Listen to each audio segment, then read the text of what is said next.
दिन के उजाले में गया था और देखिए रात के अंधेरे में शहीद होकर लौट रहा है जांबाज फौजी बेटा।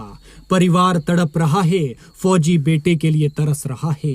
अभी 20 दिन पहले ही तो छुट्टी काट कर ड्यूटी पर गया था फौजी बेटा, लेकिन अब 4 कंधों पर घर लौटा। 25 साल की उम्र में देश पर कुर्बान हुआ जांबाज, सबसे बड़े दुश्मन से लोहा लेते हारा। जनवरी में घर में गूंजनी थी शहनाई, लेकिन मातम में बदली शादी की खुशियां और खुशी से पहले बेटे की शहादत की खबर आई। माँ का बुरा हाल, पिता और भाई बहन सब बेहाल। 4 कंधों पर तिरंगे में लिपट कर घर पहुंचा बेटा, तो ताबूत को लिपट कर फूट फूट कर रोने लगे माँ बाप। फौजी बेटे ने नया घर बनाया था, लेकिन किस्मत देखिए, उस नए घर में गृह प्रवेश करने से पहले ही दुनिया छोड़ दी। हर तरफ सन्नाटा पसरा हुआ है, फिजाओं में मातम का शोर है और गरीब परिवार के बेटे के शोक में गमगीन है। 3 बहनों के भाई की राखी वाली कलाई चली गई, छोटे फौजी भाई का बड़ा फौजी भाई चला गया, परिवार की कमाई का जरिया चला गया और फौजी भाइयों की जोड़ी बिछड़ गई। ये जांबाज जिला मंडी के जोगिंदरनगर की ग्राम पंचायत पिपली के गांव पोहल के विनय कुमार हैं। विनय के शहीद होने की खबर मिलते ही जोगिंदरनगर में शोक की लहर दौड़ गई है। विनय कुमार बेहद गरीब परिवार से संबंध रखते हैं और ये कच्चा घर उनके गरीबी से उठकर देश सेवा के लिए बॉर्डर तक पहुंचने के सफर को बता रहा है। लेकिन अब जब बाप के कंधों का बोझ हल्का होने का वक्त आया, तो उन्हें उनकी जिंदगी का सबसे बड़ा दुख नसीब हुआ। भगवान ऐसा किसी के साथ न करे, भगवान ऐसा दिन किसी बाप को न दिखाए।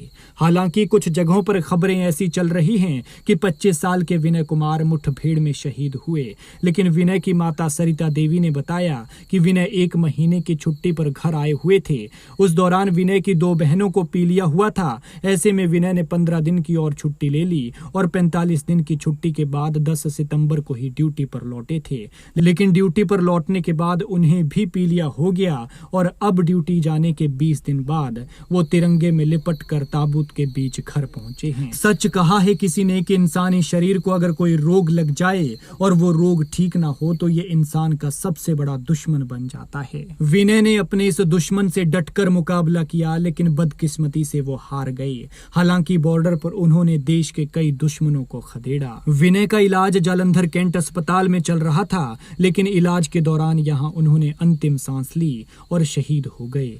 बता दें कि विनय 20 डोगरा रेजिमेंट में अपनी सेवाएं दे रहे थे। विनय का एक भाई अनिल है। बताया जा रहा है कि वो अग्निवीर हैं और 3 बहनें प्रियंका, अंजना और नेहा हैं। घर में 3 जनवरी को बहन अंजना की शादी की शहनाई बजनी थी, लेकिन अब अचानक मातम का माहौल छा गया। आज यानी सोमवार देर शाम को शहीद की पार्थिव देह उनके पैतृक गांव पहुंची और अंतिम संस्कार मंगलवार सुबह किया जाएगा। विनय ने नया घर बनाया था, लेकिन दुख की बात यह है कि उसमें प्रवेश करने से पहले ही विनय कुमार इस दुनिया से रुखसत हो गए। खैर, भगवान शहीद की आत्मा को शांति दे और अपने श्री चरणों में स्थान और परिवार को दुख सहने की शक्ति। शहीद के सम्मान में कमेंट में जय हिंद लिखें और वीडियो को शेयर करें। पीछे थोड़ा सा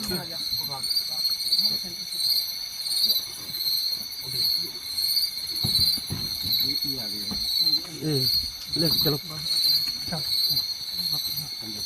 कंधा